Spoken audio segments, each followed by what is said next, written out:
আমি জিজ্ঞেস করবো না, কথাবার্তা স্ট্রেট ফরওয়ার্ডলি সত্য কথা বলে দিবেন, যদি আবার পেঁচায় পেঁচায় আপনার কাছে উত্তর দেওয়া হবে। এবার যদি পেছান তাহলে কিন্তু আমার কিন্তু কঠিন হবে। আচ্ছা, এই ফ্ল্যাশটা একটু ভালো করে ধরেন। হ্যাঁ, এই গ্রামের নাম কি আপনাদের? মাইজা, ফরিদপুর পশ্চিম মাইজাল। আচ্ছা,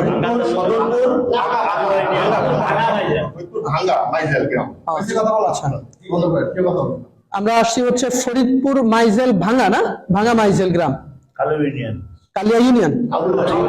আচ্ছা আচ্ছা আচ্ছা, এখন এখানে আমরা এসে পেয়েছি একজন ইমাম সাহেব হচ্ছে এখানে নামাজ পড়াইতেছে এবং একই সাথে তিনি একজন খ্রিস্টান এবং এই এলাকার ভিতরে খ্রিস্টানদের দাওয়াতি কাজ করে। তো এই শবে বরাতের দিনও উনি নামাজ পড়াইছে, মোনাজাত করছে এবং ইনার পিছনে যারা নামাজ পড়ছে এদের নামাজ, খ্রিস্টানের পিছনে তো নামাজ হয় না সাধারণত। আচ্ছা, এরপরে হচ্ছে আরেকজন হচ্ছে মোটামুটি জেলা দায়িত্বে আছেন, উনি হচ্ছে জেলা দায়িত্বে আছেন খ্রিস্টানদের এই ফরিদপুরের।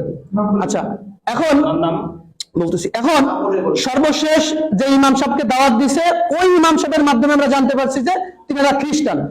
যাকে দাওয়াত দিছে সরাসরি তার মুখ থেকে আপনারা একটু শুনেন যে তাকে কি বলে দাওয়াত দিয়েছিল এবং কেন আজকে তারা এসেছে, বলেন আপনি। আসসালামু আলাইকুম ওয়া রাহমাতুল্লাহ। আমি শফিকুল ইসলাম, আমি বাবুনগর মাদ্রাসায় পড়ালেখা করছি, সাথে হাটাজারি মাদ্রাসায় উলুমুল হাদিস পড়াশোনা করছি 2 বছর। আমি এই এলাকায় নতুন ইমাম নিয়োগ হয়েছি, সেই সুবাদে ওনাদের সাথে আর কি আমাদের একজন মুসল্লি বিভিন্ন জনের সাথে পরিচয় করাই দিচ্ছিল।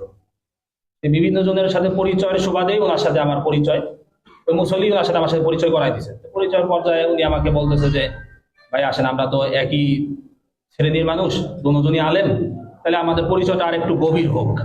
আমি বললাম কিভাবে গভীর হবে? এরপরে বলতেছে যে আমরা একটা কোম্পানির কাজ করি, ওই কোম্পানিতে চাইলে আপনি আমাদের সাথে কাজ করতে পারেন, আল্লাহর রহমতে চাইলে এখানে টাকা পয়সার আপনার কোনো অভাব হবে না, আপনি আমাদের সাথে থাইকা আমেরিকা, লন্ডন, বড় বড় রাষ্ট্র আপনি সফর করতে পারবেন, ভ্রমণ করতে পারবেন, টাকা পয়সা নিয়ে চলবেন। আর মসজিদে ইমামতি করে কয় টাকা দেয় আর আমাদের? আমি বললাম যে কি কাজ এটা? বলতেছে দিনের দাওয়াত। ওই দিনের দাওয়াত করে টাকা পাওয়া যায়, এটা এখন কি দিনের দাওয়াত বলেন আমাকে বিস্তারিত কইলা। উনি বলতেছে কয় সব নবীর কথাই তো কোরআন শরীফে আছে, তাই আমরা শুধুমাত্র করি কি ঈসা নবীর দাওয়াতটা আমরা বেশি দিই, অন্য কোনো নবীর আমরা দাওয়াত দিই না, আর আমরা তাকেই মানি। আমি বুঝতে পারলাম যে এখানে আসলে উনি খ্রিস্টান মিশনারিদের একটা কাজ চক্রান্ত, যার কারণে আমি ওনাকে আস্তে আস্তে আস্তে আস্তে আমার লাইনে আনার পর্যায়ে এক পর্যায়ে গত পরশুদিন ফোনে আমার সাথে বলতেছিল যে কোরআনের মধ্যে মুহাম্মাদের নাম আর কয় জায়গায় আছে, তার থেকে আমাদের ঈসা আলাইহিস সালামের নাম, মাসিহে ঈসার নাম আরো বেশি জায়গায় আছে, এরকম বলতেছে। পরে আমি গতকালকে সর্বশেষ জিজ্ঞাসা করি যে ভাই আমার, তাহলে উনি আমাকে অনেকদিন ধরে পারামারি করতেছিল যে আমাকে কি দিবে, ওই তরিকা দিবে, কিছু কিতাবাদি আমাকে দেওয়ার কথা ছিল, কিন্তু তরিকা না দেওয়ার কারণে কিতাবাদি উনি আমাকে দিচ্ছে না। বলতেছিল তরিকা যদি আপনি নেন তাহলে আপনি কিতাবগুলি আমার থেকে নিতে পারবেন, এছাড়া তরিকা না নিলে আপনি আমাদের কোনো কিতাব পাবেন না। আমি বললাম যে তাহলে কি করতে হবে? আপনাকে আগে তরিকা নিতে হবে। তরিকা কিভাবে নিব? এই তরিকা নেওয়ার জন্যই আজকে আমার এখানে আসা।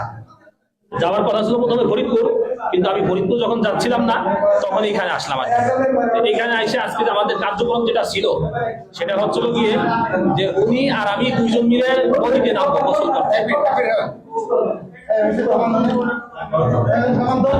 আমাদের আজকের প্রোগ্রাম যেটা ছিল সেটা হচ্ছিল কি আমরা 2 জন একসাথে নদীতে নামবো, উনি আমার মাথার উপরে এইভাবে হাত দিবে, হাত দিয়ে বলবে যে আপনি কি মাসিহে ঈসাকে একমাত্র মুক্তিদাতা হিসেবে মেনে নিলেন এবং এই ধর্মের উপর কি আপনি থাকার জন্য প্রস্তুত? আমি তখন বলবো যে হ্যাঁ। বলার পরে আমার মাথা ধরে চাপ দিবে, আমি পানিতে ডুব দিব, এরকম নাকি 3 বার করা হবে। এই বিষয়ে গতকাল আমার সাথে কথা হয় ফোনে, এই ফোন রেকর্ডটাও আমার কাছে আছে, চাইলে আপনারা কেউ ডকুমেন্টস হিসেবে এটা শুনতেও পারেন। এই হিসাবে আজকে আমার এখানে আসা। তা ওনাদের গত 1 তারিখে ঢাকায় একটা প্রোগ্রাম হওয়ার কথা ছিল, হয়েছেও সেটা। আমাকে উনি যেটা বলছে যে এখানে নাকি শত শত আলেম নাকি থাকে উপস্থিত, যারা বাংলাদেশের বিভিন্ন প্রান্তে মসজিদ মাদ্রাসার খেদমতে আছে। আমার সাথে ওনার সাথে ভিডিওতে কথা হয়েছে, ওইখানে উনি আমাকে পরিচয় করা দিচ্ছে একজন আলেম যে সে নাকি মিশর আল আজহার বিশ্ববিদ্যালয় থেকে নাকি পড়ালেখা করে আসছে। তাই উনি আমাকে যখন পরিচয় করাই দেয় তখন উনি এখান থেকে বলতেছে কাইফা হাল, আমিও এই দিক থেকে বললাম যে কাইফা হাল ইয়া আখি আলহামদুলিল্লাহ ইবি খায়র, এরকম বললাম। এরপরে দেখুন আবার বাংলা বলতেছে। বুঝলাম যে উনি মিশর থেকে পড়ালেখা করে যদিও আসে নাকি সত্য না মিথ্যা আল্লাহ জানে, তবে উনি আর কি আরবি কিছু পারে।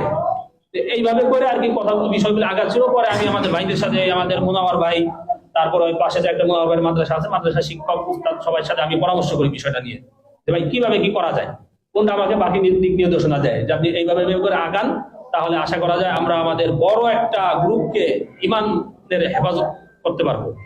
এই হচ্ছিল আমাদের আজকের বিষয়। বাদ বাকি কথা তাই আশা করি স্বীকার করবে, স্বীকার করতে হবে এই জন্যই কারণ ওনার সকল প্রকারের ডকুমেন্টস আমাদের কাছে অলরেডি আছে, আমার কাছে আছে। এই যে কিতাবগুলি দেখতেছেন, এই কিতাবগুলো উনি আমাকে আগে অনেকবার বলছে যে কিতাবগুলো ওনার কাছে আছে, কিন্তু দিবে না কেন? তরিকা না নিলে নাকি কিতাব দিতে পারবে না। এই জন্য গতকাল আমি আসছিলাম ওনার মসজিদে, আইসা আমি মসজিদ থেকে ওনার কিতাবগুলো উনি আমাকে দেখায় নাই, কিন্তু আমি সিস্টেম করে আমি দেখছি কিতাবগুলো, আমি দেখে গেছি। এই কিতাব আর তরিকা এই দুইটা নেওয়ার জন্য আজকে মূলত এখানে আসা। তো আমি আপনাদের কাছে আবেদন করবো যে টাকা, হ্যাঁ কিছু টাকাও দেওয়ার কথা ছিল। আমার সাথে ওনাদের একজন আছে, আলেম আছে, যে কুমিল্লা আছে, মুফতি আকিদুল ইসলাম, কুমিল্লা দাউদকান্দিতে আছে, একটা মসজিদের ইমামতি করে, সাথে একটা দাখিল মাদ্রাসা উনি শিক্ষকতা করে। তো ওনার সাথে আমার সাথে গতকালকে কথা হয়েছে প্রায় 20 মিনিট এই হোয়াটসঅ্যাপে, এটাও আমার কাছে কল রেকর্ড আছে। ওনার বাড়ি কোথায় কিছু বলছে মুক্তার? উনি আমাকে আগে বলছিল গোপালগঞ্জ, কিন্তু উনি তো মাত্র স্বীকার করলো যে আকিদুলের বাড়ি নাকি বাগেরহাট, এরকম বলছে। আমাকে বলছিল গোপালগঞ্জ, কিন্তু মাইর দেওয়ার ভয়ে হয়তো উনি ই করছে, এখন হয়তো সত্যটা বলতেছে, বা আগে সত্যটা বলছে, এটা বলুক আর কি বলছে। আকিদুল নাকি এই মাসে 10 জন মুসলমানকে খ্রিস্টান করে ওইখানে নিয়ে আসছে, উনি বলছে এটা আমাকে, যে আকিদুল একজন ইমাম সাহেব, সে 10 জন খ্রিস্টানকে আর কি মুসলমান যারা খ্রিস্টান হয়েছে গত এই 1 তারিখের সেমিনারে উনি নিয়ে আসছে। সেমিনারে আমার যাওয়ার কথা ছিল, কিভাবে যাইতে হবে, কিভাবে মসজিদ থেকে ইমাম, হ্যাঁ সেও একজন দাউদকান্দি একজন ইমাম, তারা ইমাম কিনা এই ব্যাপারে আমি এটা জিজ্ঞাসা করি রে, এটা আচ্ছা আচ্ছা। এখন হলো এই ভদ্রলোক হলো খ্রিস্টান হয়েছে, এবং ইনি শুধু খ্রিস্টান না, এনার তো আসলে একটা অলরেডি কবরে চলেই গেছে। তো ইনি এখন এই গ্রামে দাওয়াতি কাজ করে, এই মসজিদের ইমাম সাহেব, এবং এই অঞ্চলে উনি খ্রিস্টানদের দাওয়াতি কাজ করেন। এখন আপনার নাম হলো কি? আপনার নামটা বলেন। হাবিবুল্লাহ বাহারি। আচ্ছা, প্রথমে পরিচয় দিয়েছিলেন কি? মাওলানা মুফতি হাবিবুল্লাহ বাহারি।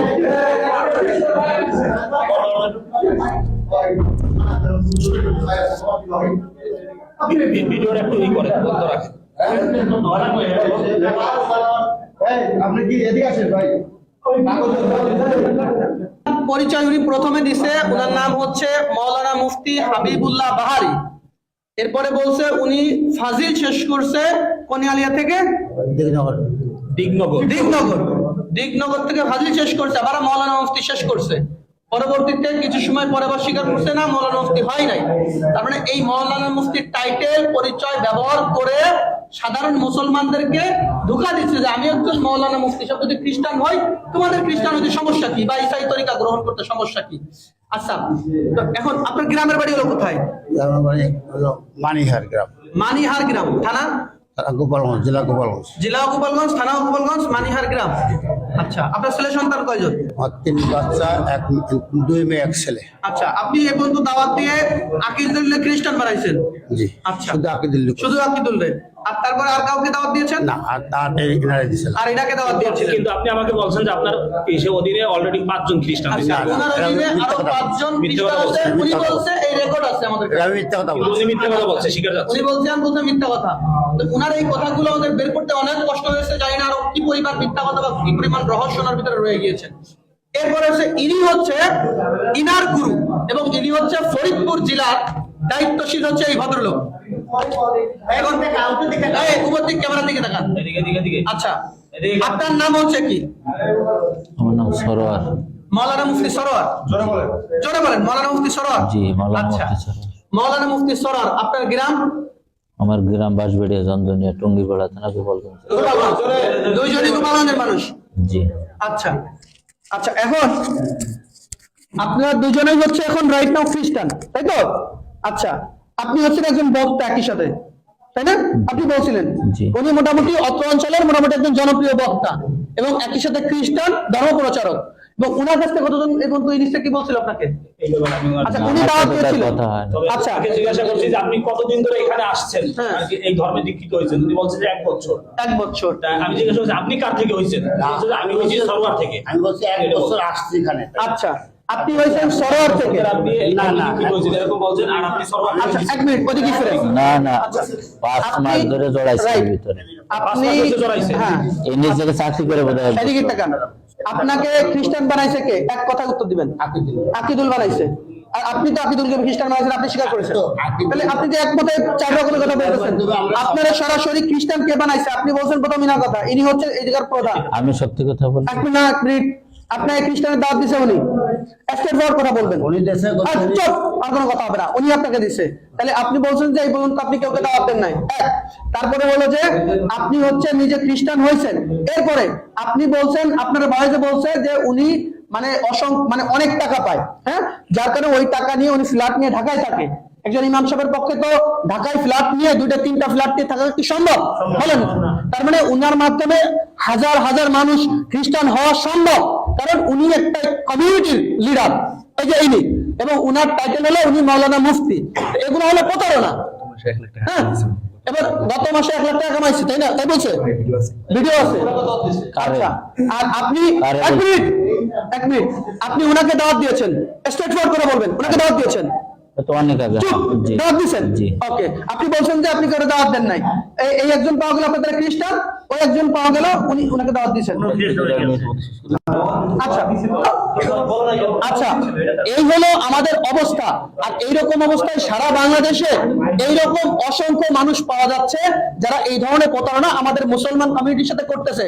ওনারা দুজনে খ্রিস্টান, অথচ ওনারা টুপি দাঁড়িয়ে এখনো ওনাদের লিপস্টিক আছে। তার মানে এটা হলো মূলত আমাদের সাথে প্রতারণা, সাধারণ মুসলমানদের সাথে প্রতারণা। এইভাবে এই দেশটাকে তিলে তিলে এই খ্রিস্টানরা দখল করে ফেলতেছে। আমাদের বান্দরবন, খাগড়াছড়ি, এই সমস্ত জায়গাগুলো, আমাদের দিনাজপুর, সব জায়গায় একই অবস্থা ভাই। তো এই জন্য এই যে ইনাদের, আপনাদের কাছে কোনো তথ্য আছে এদের ব্যাপারে? শেষ করে দেব। আচ্ছা, যাই হোক, এই হলো অবস্থা আমাদের। তো আমরা ওনাদেরকে পাইছি, এই হলো কিতাব। এই কিতাবের মাধ্যমে, এই কিতাবের নাম দিয়েছে কিতাবুল মুকাদ্দাস, অথচ এই কিতাবের নাম হিন্দুদের মানে খ্রিস্টানদের ধর্মগ্রন্থের নাম হচ্ছে বাইবেল। কি নাম? ওদের নাম হলো বাইবেল। এটা মুসলমানদেরকে প্রতারণা করার জন্য। হ্যাঁ, আচ্ছা, এই যে হচ্ছে ওনাদের মূল ইশার নাম হচ্ছে a translation of the Holy Bible, অর্থাৎ এটা ট্রান্সলেশন, অনুবাদ করা হয়েছে হোলি বাইবেল থেকে, পবিত্র বাইবেল থেকে। তো অনুবাদ করা হইলে এটা কিতাবুল মুকাদ্দাস হলো কিভাবে? একই সাথে এই যে মনোগ্রামটা, এটা আমরা কোরআন শরীফে ব্যবহার করি না? তো এটা ব্যবহার করছে সাধারণ মানুষ, জানি মনে করে এটাও কোরআন শরীফের মতো। হ্যাঁ, এইভাবে এই দেশের মানুষদেরকে প্রতারণা করতেছে। এরকম শত শত বই ওনারা করছে। যাই হোক, এই ছিল আমাদের আজকের বিষয়বস্তু। আসসালামু আলাইকুম ওয়া রাহমাতুল্লাহ।